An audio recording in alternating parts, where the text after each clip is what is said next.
Hello, hello. I am Carla Denise Favela Colin. I am a chief of a program in the University of the Guanajuato State. We're virtual. We are a virtual university, specifically for pedagogy. So, for this segment, I chose the subject of instructional design because we actually were thinking how to invite the students to use artificial intelligence in a better way, not just by letting the artificial intelligence do the work for them, but to improve their skills or critical thinking. That's why I chose Chat GPT because I think is a very good idea for this kind of activity. Then in instructional design, they have to create a lesson according to the context of the students, and these lessons have a specific framework to ensure the learning of the students. So they have to adapt the learning activities according to context, and they are going to do a document with the feedback of the chat gpt and their reflections on it. So the instructions are they are going to create the lesson. Once they create the lesson, they are going to upload their work in a Word or PDF to Chat GPT.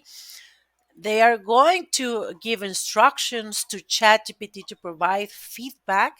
I'm going to teach them or we are going to teach them a prompt structure so the chat gpt can do its best providing feedback. Sorry, I missed a D over here in additional. Sorry.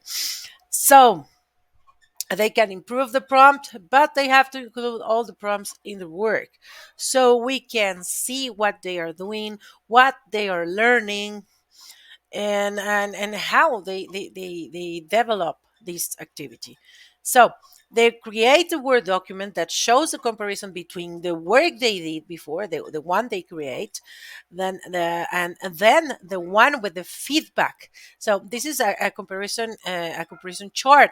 Remember, when we do a comparison chart, we always have it in column one, column two, and then below we write what are the similarities and what are the differences, and they have to tell us what they learn.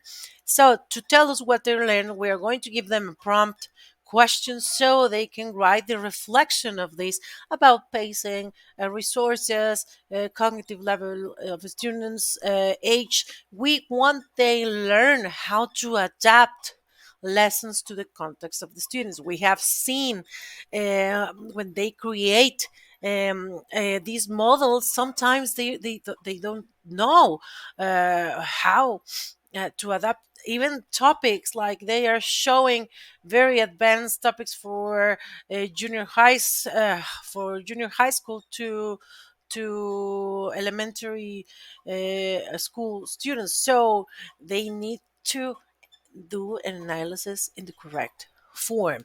Then we are going to grade based in this criteria over here with rubrics.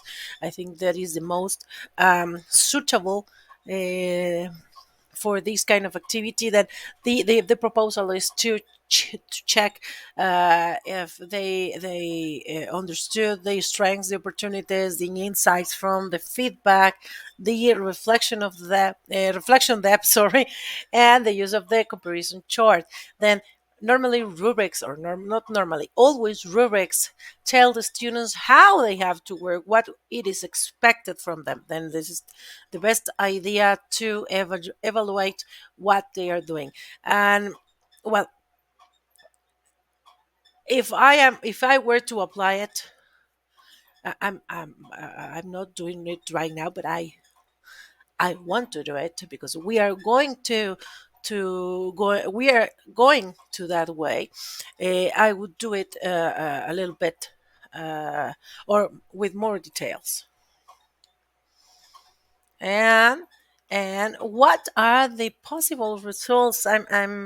I'm trying to get, because I already know how or what I want to get from this activity, and I hope it does. Well, not I hope, I expect, because I know it's going to happen, that the students will strengthen their ability to use ADI, that they foster metacognitive skills, that they have they can use AI for professional task, understanding the potential and the limitations, that the students understand students context.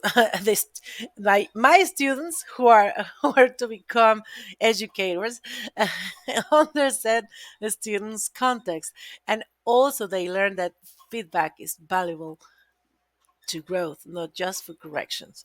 And at the end, the chat formal helps tracking the progress and communication changes clearly. So they need to have an organized mindset because they are the future educators. So this is my proposal to use Chat GPT as a critical thinking. I forgot critical thinking resource to work. So thank you very much.